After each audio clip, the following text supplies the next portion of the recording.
Rob Flax here. I play things with strings, I hit stuff, and I sing. And today I want to give you part one of my studio rundown. I want to give you a tour of some of the stuff that I'm using. It's been a year or so where I've been just locked in this room, and I've acquired a lot more gear and reworked some things to try and make my studio workflow and production a little smoother.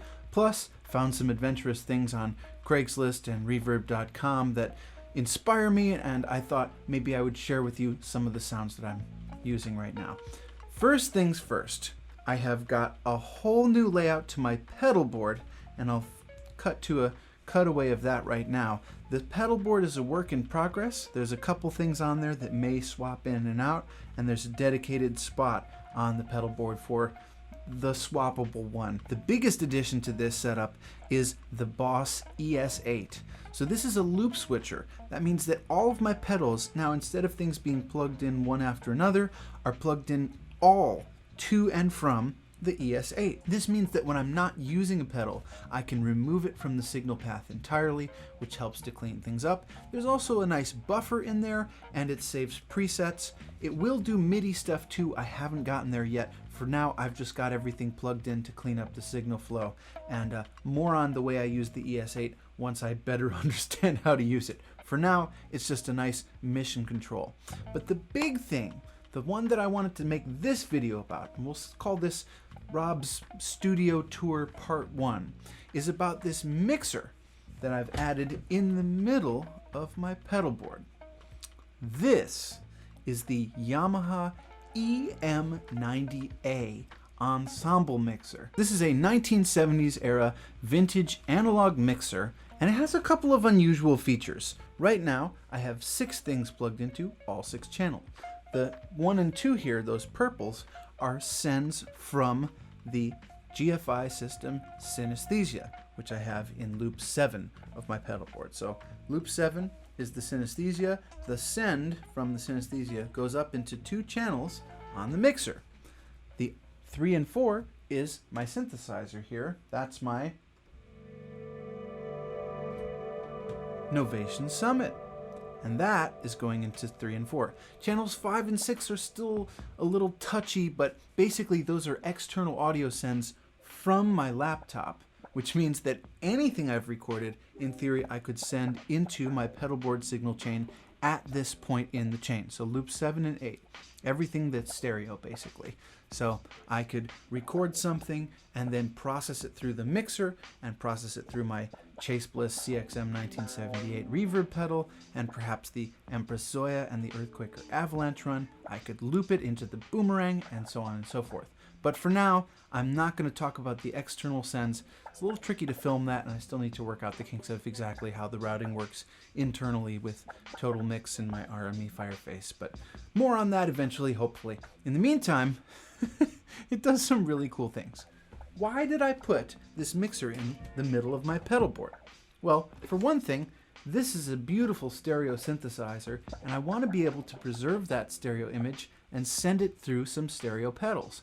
But I also want to be able to send my violin through, as well as some mono stuff. So I have my mono stuff at the beginning of the chain, goes through all the mono loops, then gets to loop 7, goes out to the ensemble mixer, and there, this and this combine forces, and they get blended together into the beautiful spatial effects at the end of the chain. So that's really handy, first and foremost, is it just allows me, any mixer would allow me to route multiple instruments, mono and stereo, into the same pedal board setup at once. That's very handy. I've been doing that for years. Kind of comes with the territory as a multi-instrumentalist looper. But this mixer has a couple of tricks up its sleeve. First of all, it has a spring reverb tank. Let's have a listen to it. I'm going to turn off my lush stereo reverb from the CXM. There's another video on that on my channel, so check that out. And I just want to play for you my violin. You can hear what the dry signal sounds like, and then I'm going to send it through this mixer's spring reverb, and it's just so nice. Here we go. I'm going to mute the room mics.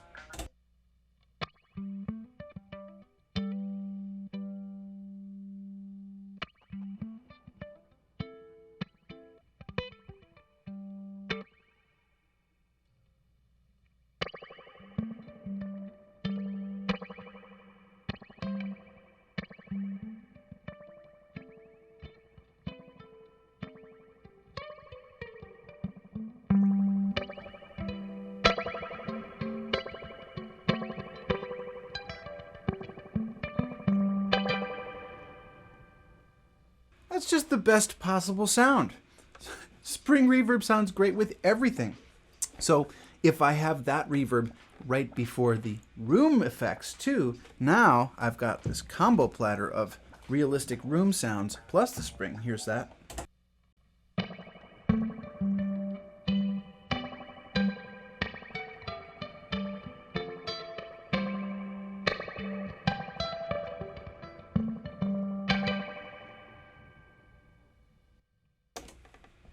So I could basically leave those always on and it would be just fine all the time. I don't, but I could. I'll turn those back off for now and move on to the next fun feature of this. Okay, the silliest feature that I barely use. This thing has a tuner.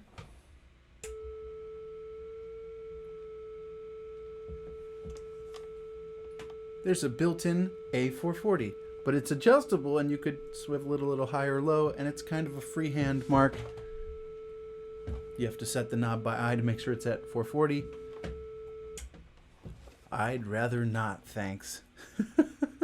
The other thing that's really satisfying about this mixer is it has a built-in analog drum machine. Check this out.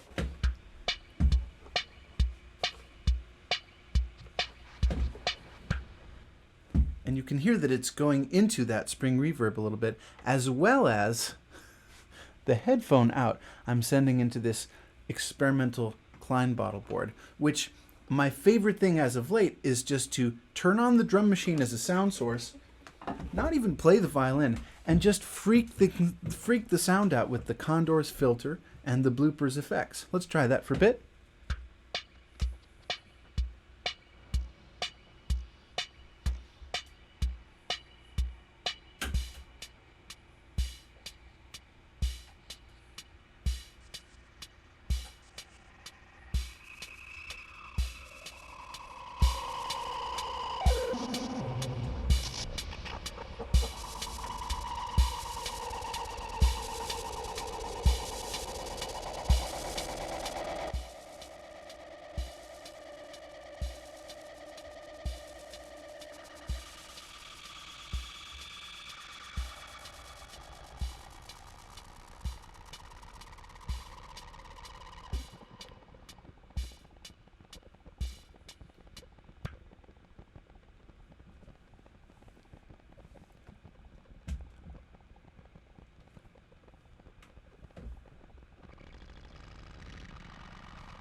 It just goes and goes.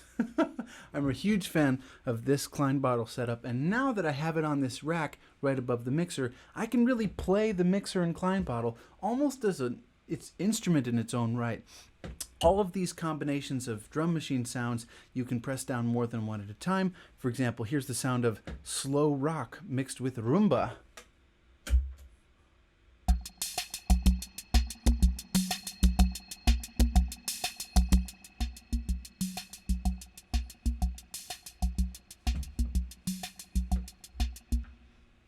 Which just right away sounds more interesting than if you only needed one. Let me do just the rumba, right?